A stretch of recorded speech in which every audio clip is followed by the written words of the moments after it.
வணக்கம். இது உங்கள் தமிழ் சேனல். 1000 வருடங்களுக்கு முன் தென்னிந்தியாவை ஆண்ட மிகப்பெரிய சாம்ராஜ்யத்தின் அரசன் ஏன் வட இந்தியாவை நோக்கி படையெடுக்காமல் சிவனுக்கு மிகப்பெரிய ஆலயம் கட்டினான் என்ற கேள்வி பலருக்கும் எழலாம். ராஜராஜ சோழன் ஆட்சி காலம், அதாவது 985 முதல் 1014 தான் தமிழ் வரலாற்றின் பொற்காலம்.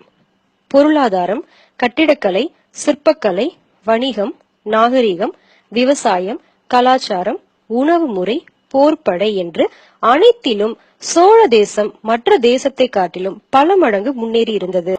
தென்னிந்தியா முழுவதையும் தனக்கு கீழ் கொண்டு வந்த சோழனுக்கு தன் நாட்டின் வளர்ச்சியையும் நாகரிகத்தையும் காலத்தால் அசைக்க முடியாதபடி வரலாற்றில் பதிவு செய்ய வேண்டும் என்று ஒரு ஆசை. அந்த ஆசையின் முழு வடிவமே இன்று உலகம் வியக்கும் கிரானைட் கற்களால் கட்டப்பட்ட தஞ்சை பெரிய கோவில். இந்த பதிவு கோவில் கட்டப்பட்ட தொழில்நுட்பத்தை பற்றியது அல்ல, அதைவிட மிக கடினமான மற்ற துறைகளை பற்றியது. தஞ்சை பெரிய கோவில் தன் காலத்தில் இருந்த மற்ற கோவில்களை விட 40 மடங்கு பெரிய கோவில்.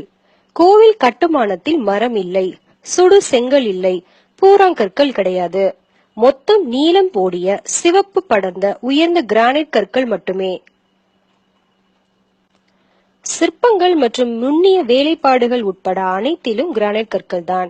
1,30,000 டன் எடையுள்ள கற்களை கொண்டு கோவில் எழுப்ப வேண்டும் என்றால் கோவில் அஸ்திவாரம் எந்த அளவுக்கு பலமாக இருக்க வேண்டும். அதேபோல் கர்ப்ப கிரகத்தின் மேல் 216 அடி கூர்நுனி பெற்ற விமானம், விமானத்தின் உச்சியில் 80 டன் எடையுள்ள கலசத்தை ஏற்ற வேண்டும்.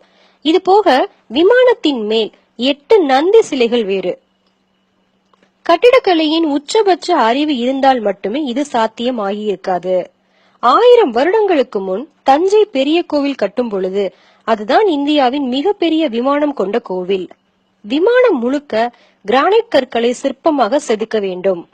மேற்கூறிய 80 கலசத்தை வேறு ஏற்ற வேண்டும் என்றால் மிகப்பெரிய சாரத்தை கோவில் விமானம் சுற்றி கட்ட கட்டடக்கலை நிபுணர்கள் எவ்வளவு துல்லியமாக ஆராய்ந்திருப்பார்கள். இது போக எவ்வளவு கயிறு, மரக்கட்டைகள் வேண்டும் என்று தீர்மானிக்க வேண்டும். இவை அனைத்திற்கும் சிறந்த கணித அறிவு நிச்சயம் தேவைப்பட்டிருக்கும். தஞ்சை பெரிய கோவில் கட்ட 7 வருடமானது என்று வரலாறு சொல்கிறது. கோவிலை 1,00,000க்கும் மேற்பட்ட கைதிகளின் உதவியுடன் தான் கட்டியுள்ளார்கள்.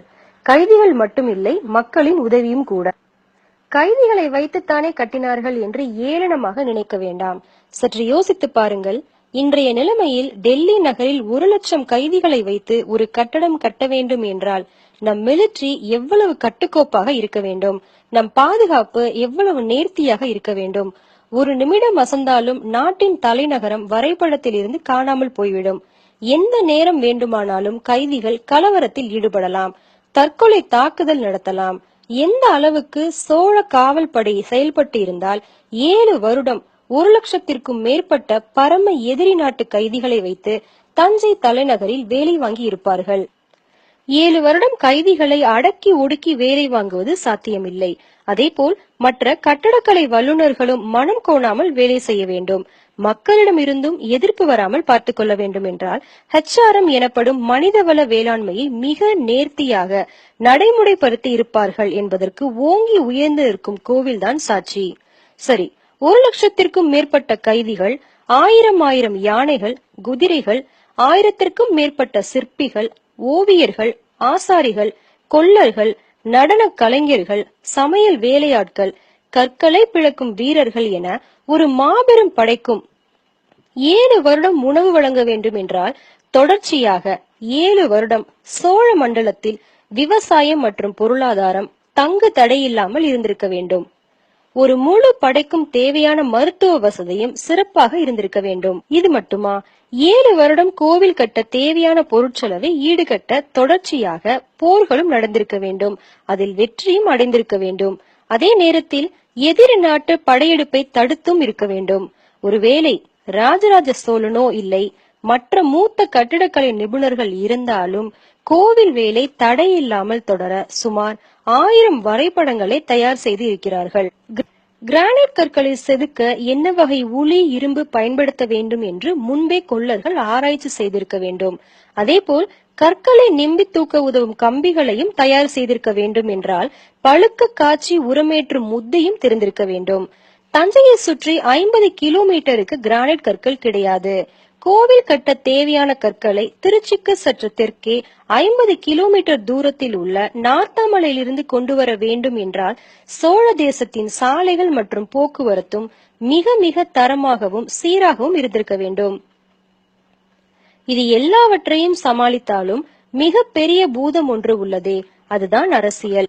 எந்த ஒரு சாம்ராஜ்யமாக இருந்தாலும் அரசியல் குழப்பம் இருக்காமல் இருக்காது. 7 வருடம் அரசியல் குழப்பம் எதுவும் நடக்காமல் மிக நேர்த்தியாக ஆட்சி செய்திருக்க வேண்டும். சோழ அரசியலில் பெண்களின் பங்கு கவனிக்கத்தக்கது. ஆண்மகன்கள் கோவில் வேலையை மும்முரமாக இருக்க பெண்கள் அரசு இயந்திரத்தை திறன்பட இயக்கியுள்ளனர் என்று வரலாறு சொல்கிறது. 1000 வருடம் 6 நிலநடுக்கத்தை கண்டும் அசராமல் நிற்கும் தஞ்சை பெரிய கோவில் வெறும் தேவாலயம் இல்லை.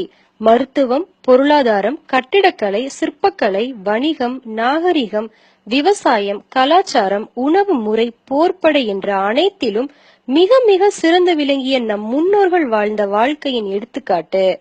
தஞ்சை பெரிய கோவில் என்கிற மாபெரும் பொக்கிஷத்தை நமக்கு தந்த அருள்மொழிவர்மன் என்கிற ராஜராஜ சோழனின் பெருமையை உலகம் முழுக்க பரவட்டும். இது போன்ற வியக்கத்தக்க வரலாறு செய்திகளை உடனுக்குடன் தெரிந்து கொள்ள தமிழ் சேனலை சப்ஸ்கிரைப் செய்யுங்கள். நன்றி.